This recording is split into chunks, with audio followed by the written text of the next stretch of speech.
এই পর্যায়ে আমি সংক্ষিপ্ত বক্তব্য আনার জন্য অনুরোধ জানাচ্ছি পার্থ থানা বিএনপির সাবেক সভাপতি জনাব হাজী বাবুল হক ভাইকে।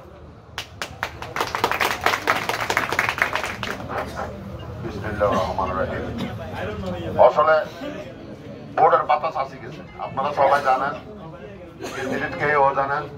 আমি শুধু এতটুকু অনুরোধ করব আমাদের কুসু ভাইকে, আপনারা অন্যান্য বারের মতো 91 মতো যতগুলি ভোট পায় আমাদের শনিবারেতে অনেক ভোট আমরা ব্যবধান দিলাম অন্যান্য ওয়ার্ড থেকে। এবারও চাই আমি সবাই মিলে, যুব দল, ছাত্র দল, স্বেচ্ছাসেবক দল সবাই মিলে যে যার কেন্দ্র থাকবে তারা এই কেন্দ্র থেকে ভোট করবে। যেহেতু কে বড় কে ছোট এটা দিয়ে আপনার সদস্য হইও কাজ করতে পারে।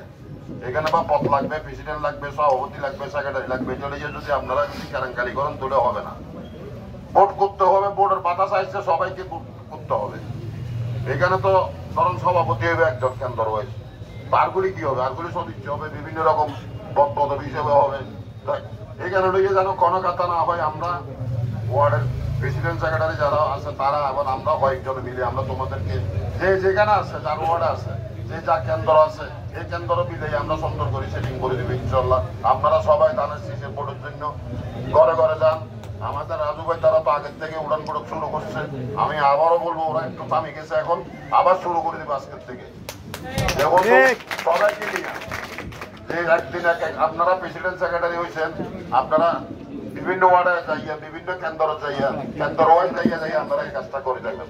সবাইকে ভোট দেওয়ার জন্য বলবেন, মাহবুবদেরকে বলবেন। এই বলে আমার বক্তব্য শেষ করছি।